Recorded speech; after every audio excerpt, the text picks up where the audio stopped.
Hello. Hi, everyone. Good afternoon. Are we ready for some Inglés? I hope so. Thank you. I'm so honored to be here. My name is Rose Oser. I'm the producing director of National Queer Theater in New York. And today I will be giving a talk about the Queerness Festival, which is our annual festival for writers who are from countries where queerness is criminalized or censored. And we produce this festival every June in New York City. And the focus of my speech will be about our fight against queer censorship, both in the United States right now and globally through our festival. I also just want to acknowledge that this is my first time in Bilbao and my first time in Spain, so thank you for having me here. Thank you to the Fair Saturday Foundation for inviting me here. And so often, the superheroes are not the people in the spotlight, so I really want to give it up to two people from Fair Saturday Foundation. One is Igor, who's somewhere backstage. Hi, Igor. Igor was the one who happened to be in New York this past June and saw the festival, and so Igor came back to his team and said, hey, that festival was awesome. We should invite them over to speak about the festival, so I really appreciate that. And I also want to give it up to Natalia, who is somewhere, who has been coordinating so much behind the scenes and who has been speaking Spanish very slowly for me. So thank you to both of them. In New York, we like to clap, so it's okay to clap. If you want to clap, you can make some noise. All right, so we'll be talking about this. Here's a bit about my theater company, National Queer Theater. We harness the power of queer artists and activists to envision a more just future. We work with other social justice organizations to produce theater and community programs to fight censorship and celebrate the free expression of queer artists in the US and around the world. And we're a pretty small theater company. We've been around for about 8 years. We're a nonprofit organization. And other larger institutions in the United States right now have had to censor themselves and, take down some of their language on their website about the ways that they support queer artists or various diversity and inclusion efforts. And we've made a commitment as an organization that we're not going to censor ourselves. That's part of the advantage of being small, is that we're not beholden to major donors or corporate sponsors who might be offended by that language right now. So we've made a commitment to stick with our values even during this challenging time in the United States. And really what we're doing, we're fighting queer censorship. So part of that means that we can't self-censor ourselves, because that in itself would be queer censorship, the very thing that we're fighting against. So what do we mean by queer? I know this is an international audience, and I'm speaking English, so I want to make sure that I'm clear about what I mean. And this is a term that might be used differently by different people in different contexts. So I just want to explain why my theater company uses this term and why I enjoy using it personally. So queer was originally a homophobic slur. The first recorded public usage was during Oscar Wilde, the Irish playwright, his 1895 trial for gross indecency. So it was used against him to say that he was weird and gross. And then it was reclaimed by activists during the 1980s AIDS epidemic. Like many derogatory terms, it was reappropriated in a positive way, reclaimed. And now it's an umbrella term used to encompass lesbian, gay, bisexual, transgender, and really any identity that pushes against normative structures. And it's intentionally a broad and fluid term. And I was thinking about this morning when I was eating breakfast. I was thinking about the concept of identity and what it means for identity to be fluid. And voy a hablar en español un poquito para decir que en los Estados Unidos soy una vegetariana, ¿sí? Pero en Bilbao he comido el jamón, because it's really good here. And similarly, with queer identity, Sometimes people have one fixed queer identity, and other times queer identity can be fluid. So someone might identify in one way, and then that might change in different contexts, or depending on who they're relating to, or where they are in the world, or where they are in their lives. And maybe when I go back to the United States, I'll be vegetarian again, vamos a ver. But for now, I'm eating ham and enjoying it. And being queer is a political act. It's about pushing back against normative structures, and that's so much of what this conference is about. And I'm grateful to be in conversation with so many other speakers who are talking about various forms of resistance. And with National Queer Theater, we intentionally have this bold word in our name because even using the word is an act of resistance, and we're standing by who we are. So I'll be screening a short excerpt from a documentary that's about our Criminal Queerness Festival. As I said before, this is our annual festival for writers who are from countries where queerness is criminalized. And we accept submissions online from playwrights from all over the world. And the excerpt that I'll be showing features 3 different writers who were involved in the festival a few years ago. 2 of the writers, we needed to hide their identities, so they're depicted through animation and through voiceover, and then one of the writers you'll be able to see. So that is what this excerpt is, and then I'll talk a bit more about our programming and this festival. And this is from Diagonal Media, and if you want to watch the full documentary, it's 15 minutes. I'll just be showing a 5-minute clip, but it's available on YouTube. Let's do it. Writing and books gave me a getaway where, I didn't have to be myself. How I heard about CQF, Criminal Queerness Festival, there's someone very close to my heart. He sent me the invitation. Why don't you try get in? I remember you like writing.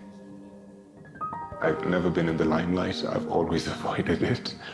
It took a huge push. After a while being depressed, it becomes a case of why bother? Why should I try? Is my voice worth listening to anyway? Even when I applied, I didn't think I'd get selected. And I remember the day Adam told me about it. It's going to be performed at the Lincoln Center. We decided to have it. And I just went numb. When I submitted this play to the National Queer Theatre, I felt it was a very good platform for me to tell the world the stories that LGBT persons go through or encounter in Uganda. In a country that is very hostile, where we're not allowed to speak about something related to being homosexuality or being gay.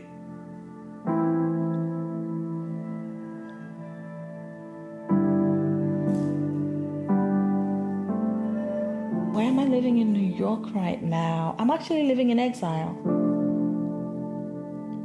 I sometimes do feel I don't fit in. The cultural differences, the cultural shock is tremendous. My work is so true to my homeland, whether it's about the goods, the bads, the uglies. It is so true to it. I keep the language as is, because for me, that's almost like the only way I can hold on to home, The first play literally turned my life upside down. It's forbidden to make anything that has LGBTQ themes. It doesn't matter what form, you will not get the audience that you think you will. Half of it is going to be Secret Service coming to make sure that you're not promoting homosexuality. One of my aunties, when I mentioned anything homosexual, she said just one word. Abomination. She called me abomination just because the father of my child is a homosexual. This new law says that we should not exist at all. I cannot hold the hand of my man in public. I cannot look at him and tell him that I love him where people can see. I have to pretend that he is just another chap I have met at the bar. Sometimes we tell people that we're relatives. We needed a family, A family that included a woman. My man and I are not family enough. That's what this new law has decided. So culturally, it is something that is not looked upon as a normal thing, so to speak. I was accused of advocating and also promoting homosexuality. I got attacked in the street in 2018 and hurt my back. I was hit on the back. When I started getting better with physio and everything, I still continued getting warnings and threats through anonymous text messages, basically being told you're being watched, we know you're a lesbian. I left in the dead of the night with a backpack, called one of my friends here overnight and just said, would you kindly house me? I do not know what's happening. That is how I got to New York. But what happens when the community gets to find out the dynamics of your relationship? The community, again. Like it or not, we are all part of the same community, and the community dictates how we run our lives. You know, in my culture, it is very common for the elders to decide what happens in your lives. My mother will say one thing and then decide she meant to say something else. And then she will say, it is a culture. It is the law of the land. I am so exhausted. Shame. Shame. This is what she says I have brought on the family. So each and every one of us, for that play that was performed today, it was performed in Uganda, we would all go to jail. Not only I would be arrested, the whole cast, the crew, literally everybody in this room, because you would all be accused of promoting homosexuality. And what would happen is police would just surround this building, so there's no escaping. Yes, I am a Kuchu. Does that make me any less of a human being? Before starting this festival, I was so ignorant to what was happening around the world and so ignorant to the impact we have in the United States and our government has on other countries that we know very little about and that most Americans can't point out on a map. There's this perception that the United States is the beacon of hope to so many people around the world. What does it mean to be a beacon of hope when people are afraid to now come here?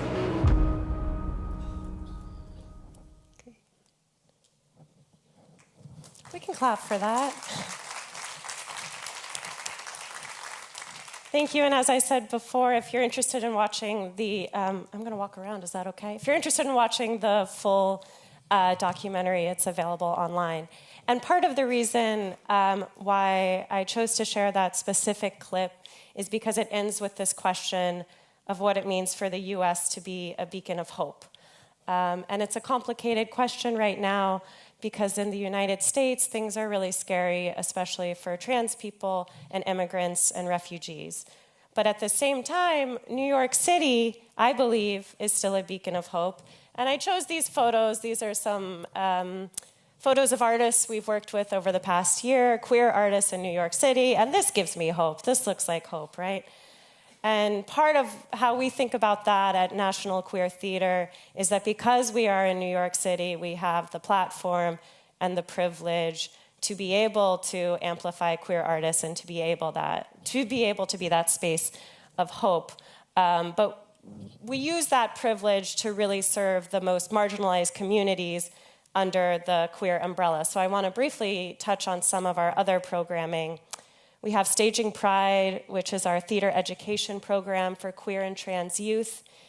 This is an after-school program where youth are able to learn about queer history and queer art, and they also write their own original scenes and monologues about their lives, and then they do a public performance to friends and family. And we have various community programs using theater to uplift queer immigrants and refugees and people living with HIV. And then, of course, our Criminal Queerness Festival, which is what I'm talking to you all about today. And this festival is an annual festival that we do in June. So if you're ever in New York in June, you can come check it out for yourself. Here's some research to get into the countries that criminalize queerness. This is current research as of 2025 from the Human Dignity Trust, Currently, there are 64 countries that criminalize homosexuality. Of those, 12 countries impose the death penalty or have that as a potential threat. And then 14 countries have some kind of transphobic laws. Sometimes they're called cross-dressing, impersonation, or disguise laws, but they're laws that somehow criminalize transgender people. And I'm not claiming that these are backwards countries. That's not what we're trying to do with our festival. We're not trying to say that the US is better than these other countries. Really, these homophobic and transphobic laws are the result of colonialism, British, French, and Spanish colonialism.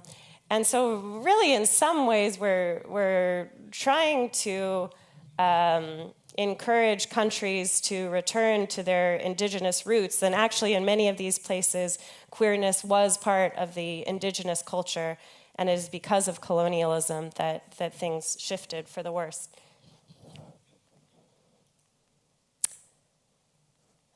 Through the festival, we've produced plays and musicals from all of these countries.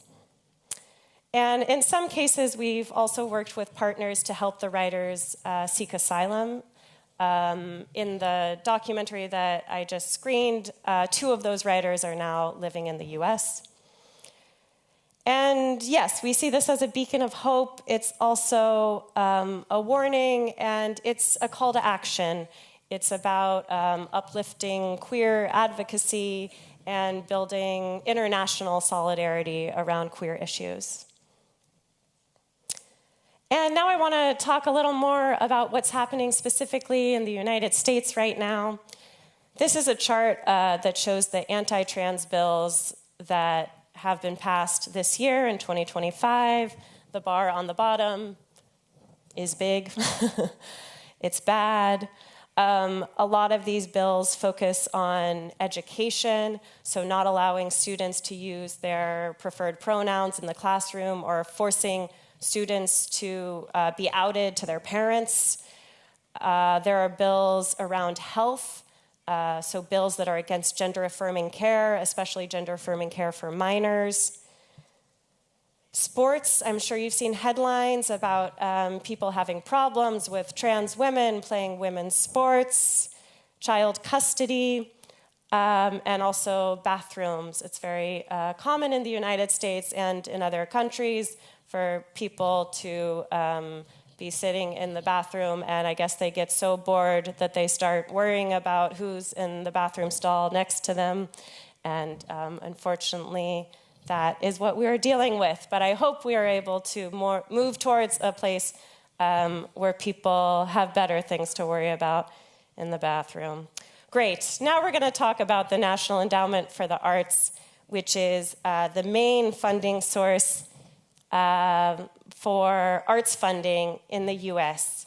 So this is our main source of funding. Many theater companies and other arts organizations in the US are dependent on this funding to support their work. And in the beginning of this year, under the current Trump administration, the National Endowment for the Arts announced these new restrictions against any art that promotes gender ideology. And this is a confusing concept because this is a made-up term that the government is using, and they're defining it as gender ideology is anything that embraces this ever-shifting concept of self-assessed gender identity and anything that promotes the idea that there is a vast spectrum of genders. So basically, everything that I explained at the top of my talk about what it means to be queer, that's what our current government is trying to take down. Yes, so they're defining it as anything that counters the notion that biological men are men and biological women are women. And so this is blatantly transphobic. And this little checkbox is just part of the application process now. You have one option, which is to check that you agree to not promote gender ideology. So when these new restrictions were announced in the beginning of this year, my theater company was furious. Many queer artists and other queer arts organizations were upset about this. So we decided we had to do something about it, right? Yeah. So here's what we did.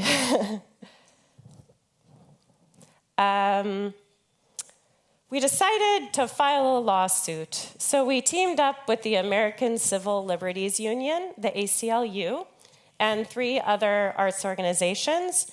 And our argument was that these new restrictions are a violation of our First Amendment rights. So it's unconstitutional, it's restricting our free speech, and the government, in response to our claim, attempted to argue that the purpose of the federal arts funding is to promote the government's point of view and not the points of view of individual artists. And so we fought it in the courts, and we won the case. Yeah. Thank goodness. So here are some headlines. It's hard to talk about good news in the United States because I'm not used to it. So yes, it's good news. We did it. We won the case. We'll see what happens because there is a chance that they might appeal and we might end up fighting this more in the Supreme Court. But for now, this is very good news for queer artists. The judge declared that the NEA's restrictions were unconstitutional. And this is a win for queer artists and also anyone producing queer work. There were some arts organizations that were not queer that said that they were still going to apply for government funding, but just without mentioning any queer artists and without giving money to quear artists. So that creates a kind of chilling effect within the community. So it's good not just for queer arts organizations, but that all arts organizations can still produce queer work. And beyond the arts sector, this sets a positive precedent for other legal battles. The government's attempt to prohibit gender ideology, it unfortunately extends beyond the arts sector. But now lawyers will be able to point to this case and say that this judge said this is a violation of First Amendment rights, so hopefully that will help with other legal battles. And I want to end this talk with 3 quotes from 3 plays that were part of our festival, because really the purpose of our festival is to uplift the point of view of writers who are from other countries. So this play is called Wafrika. This is towards the end of the play. The chief says, "I know queerness as a love-centering religion, deeply rooted in divine truth, powerful as only shared covenant can be. This journey taught me to honor its indigenousness." And I chose this quote because it's at the end of the play when the character who's the most transphobic and homophobic is able to communicate with the ancestors and finally understand the ways that queerness is part of their indigenous culture. This quote is from The Survival. "The laws of the land. The laws of the land cannot be questioned or challenged. They are the laws of the land. I cannot help but ask myself, when did life become a matter for the community to decide who lives and who dies? When did the community get the right to determine what I decide to do with my body?" And that's from The Survival. And I chose this quote because I think beyond the queer community, I think we can all agree with this idea that the government or the community shouldn't be dictating what we do with our bodies, that when we wake up in the morning and look in the mirror, we should be able to decide who we want to be and how we want to identify and how we relate to other people. And finally, this quote, I'm going to preface this slightly because I don't know if it'll translate very well. But this is from a Jordanian playwright. And this play explored trans identity and really tore apart the concepts of gender. And even within the queer community, when we deconstruct gender, often we create new categories to try to understand our own queer identities.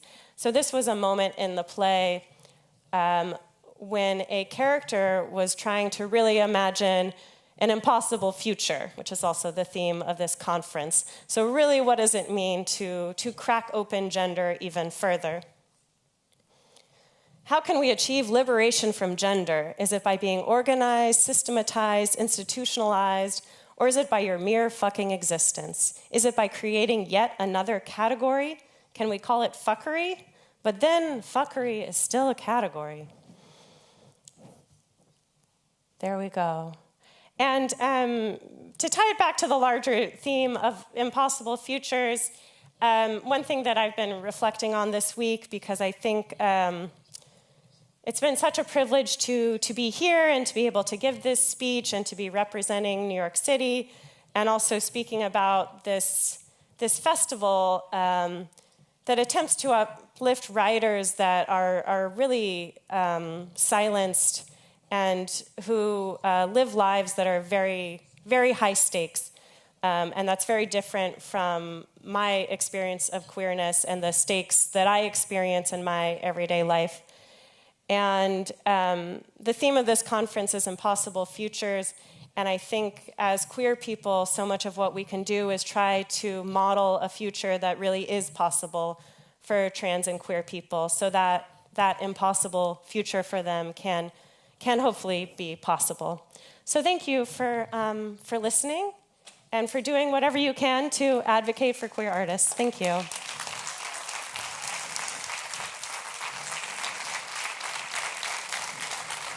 Thank you very much, Rose. Yeah. I think we can sit down to have a chat. Good. Thank you so much for your presentation, for coming all the way from New York to bring us this Criminal Queerness Festival closer, and also to open our eyes to a reality that sometimes is not as reflected in society and even in media as we would like to.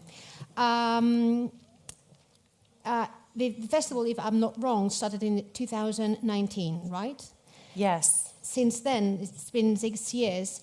From your experience, has it evolved? Maybe the themes have changed, and also the actual situation in the United States with all these federal decisions that you pointed to us have also maybe changed the way that people approached to the artistic expression, and therefore the theatre plays that you show in the festival? Mm-hmm. Yes, good question. The festival has evolved over the years. It has grown. We've worked with some major institutions that have been generous to partner with us and help make it like a very esteemed festival in New York City. And I will say this past year of the festival was the first time where we and audiences started asking, do you need to start opening up this festival to writers from the U.S.?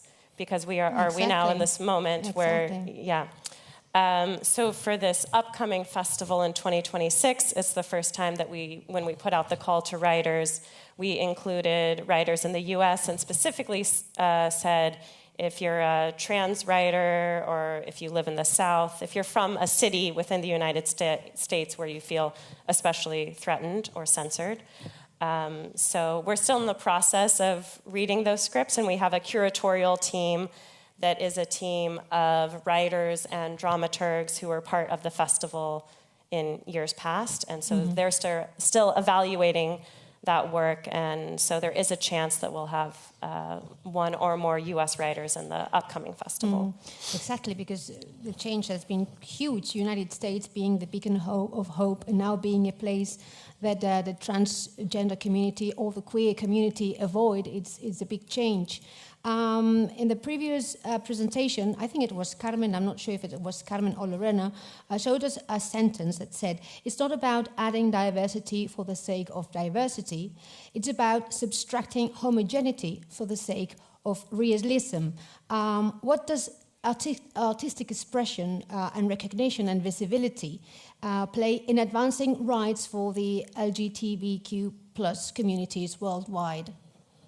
Yeah, I think so much of what we do as artists, and not just as queer artists, but all artists, is that we're breaking down social norms in some way.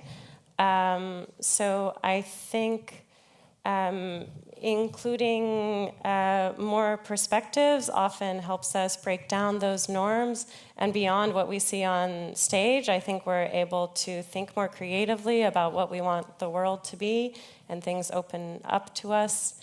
I mean, to that quote about homogenous worlds, I think what we do as artists is just imagine something else, and we don't take anything as a given, and that to me is all connected. Artistry and queerness and imagining other realities and hoping for a better planet.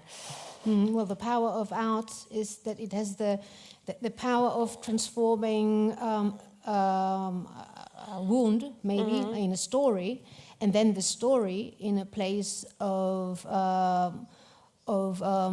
healing, right?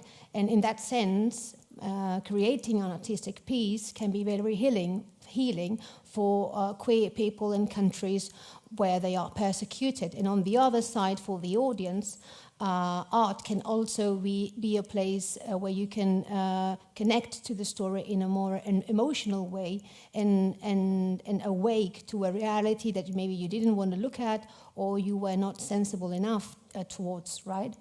Yes, exactly. And I think, especially with this festival, we're looking at work that doesn't have a platform in its hometown or homeland. And so these are stories that are hidden to us. And so a lot of audiences aren't aware of these stories because they're intentionally hidden. So we're trying to give the stories a platform, and in part to educate ourselves. I mean, over the past few years of this festival, I've learned a lot about queerness in other countries, and I had no idea about what was going on in some of these countries. So I think it's important. And how do you see the festival evolving in the next few years?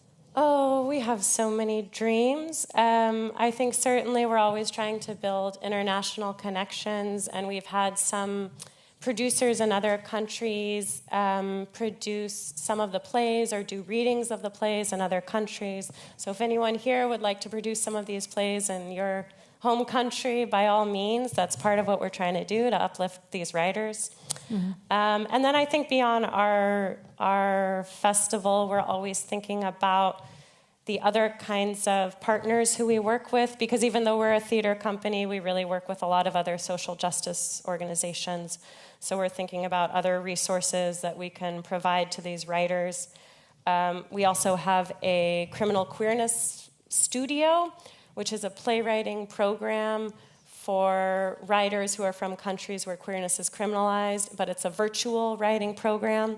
So writers are able to do that as a potential pipeline into the festival. So we're hoping to be able to engage more writers through that virtual program. And from your experience, what kinds of support do queer artists need the most today? I mean, I think that depends on the kind of queer artists and where they are in the world, because I think we're dealing with such a spectrum of censorship to criminalization. And, I'm not going to pretend like what I experience in Brooklyn is the same as the kind of oppression that someone experiences in Uganda. But I think queer artists are looking for community and advocacy, and I think especially international advocacy right now with the way things are in the United States. It's helpful to have other countries model the kind of support that we're looking for queer and trans folks. Well, I see, for example, a criminal queerness festival happening in Bilbao. Oh, great! Are you going to produce it? Well, I'm not in the sector, but I think that it could be a possibility, right? And I think that the public would be very open to it, and it would be very successful. Regarding the United States, we have this situation where there's a few cities that are a beacon of hope inside the country. But do you see this festival happening, for example, in the middle of the United States, in cities more away from the coast, from both coasts, I would say?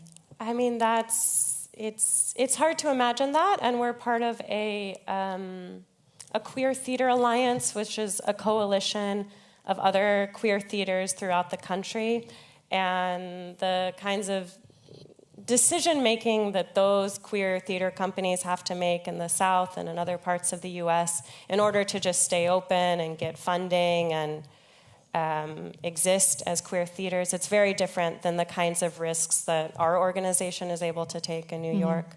So I think some of the plays maybe would be able to be produced in other parts of the US and others maybe not. But I mean, I'm hopeful. I think we'll see what happens with this current administration, but I don't think this is something could shift again in the US. Okay, thank you. Let's open the mic for the audience. Any questions?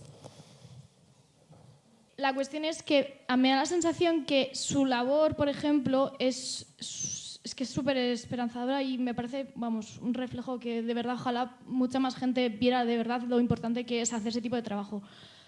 Pero creo que cuando no lo estás sufriendo tan de cerca porque tú no eres parte del colectivo, simplemente es como que normalizamos el hecho de que la gente sufra.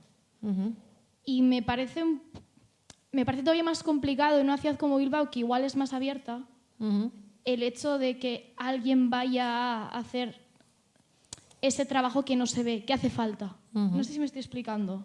Entonces, me parece súper inspirador, es lo que quería decirle.